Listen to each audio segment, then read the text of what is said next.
भाटबटिनीको सुपरमार्केटमा अस्ति जनजी आन्दोलनमा कैयौँ सुपरमार्केटहरूमा आगलागी भयो, खरानीमा परिणत भयो, भग्नावशेष भयो एकैछिनमा।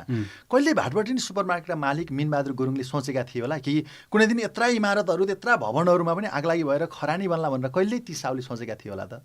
अनि अर्को कुरा भनेको जस्तो अन्तर्राष्ट्रिय ब्रान्डको हिल्टन होटल कि त्यो हिल्टन होटल त्यति अग्लो भवनमा, त्यस्तो गगनचुम्बी भवनमा आगलागी भएर खरानी भनेर जमिनमा मिल्ला भनेर त्यो हिल्टन होटलको साहुले अथवा त्यहाँ लगानीकर्ताले कहिले सोचेका थिए होला?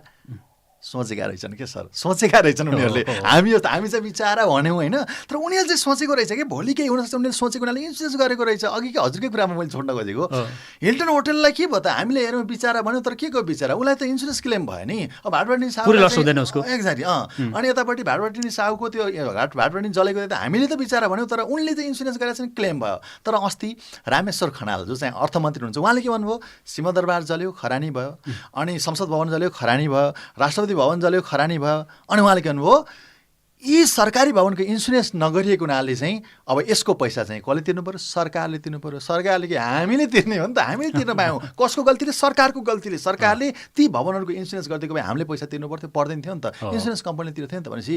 अनि मलाई अझ अनौठो लाग्ने कुरा चाहिँ के भन्छ सर, मान्छेले के गर्छ, घरको इन्सुरेन्स गर्दो रहेछ कि, तर घरभित्र बस्ने मान्छेको छैन। मान्छेले बाइकको इन्सुरेन्स गर्छ, बाइकमाथि बस्ने मान्छेको इन्सुरेन्स छैन।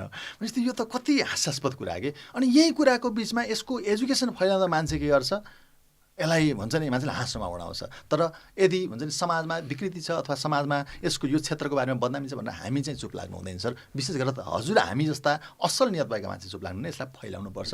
र किनभने हामीले इन्सुरेन्सको बारेमा बताएनौँ भने सर हामीलाई चाहिँ पाप लाग्छ कि, किनकि हामीले त बुझेका छौँ नि त, समाज त निधाएको छ नि त। जस्तो उदाहरणको लागि कोही मान्छे एकदमै मस्त निद्रामा छ, हजुर गएर त्यो मस्त निद्रा बिउजाउन भनेको बिथोल्न खोज्नुहोस् त, त्यो मान्छे हजुरलाई ओहो थ्याङ्क यू मेरो निद्रा बिथाल्यो भनेर माला लगाइदिँदैन कि सर। मान्छे रिसाउँछ, प्रतिवाद गर्छ निद्रा खलबलाइदिँदा अथवा बिथोल्दा, तर जब निद्राबाट बिउजिसक्छ नि के भन्छ थाहा छ, इन्द्र सर धन्यवाद, धन्न हजुरले मलाई समयमा बिउजाइदिनु भएर मेरो हवाईजहाज छुटेर भन्छ नि है। भनेपछि समाज पनि निधाएको छ नि त। त्यो निधाएको समाजलाई हामीले के गर्नु छ, उनीहरूको निद्रा बिथोल्न जरुरी छ र भन्नु छ कि हेर भाइ तिमीलाई भोलि के हुनसक्छ, क्यान्सर हुनसक्छ, भोलि तिम्रो किडनी फेल हुनसक्छ, भोलि तिमीलाई रोग लाग्न सक्छ होइन। त्यही भएर तिमीले समयमा उपचार उपचार भनेको इन्सुरेन्स गर, ताकि भोलि तिम्रो घर घडेरी बेचेर तिमीले उपचार गर्नु नपरोस् होइन। क्युआर थाप्दै भन्छ नि बाटोमा ल क्यान्सर पीडितलाई उपचार गर्नु, किन त उसले इन्सुरेन्स गरेको भए त्यो गर्नु पर्दैन थियो नि त भनेर फैलाउन जरुरी छ।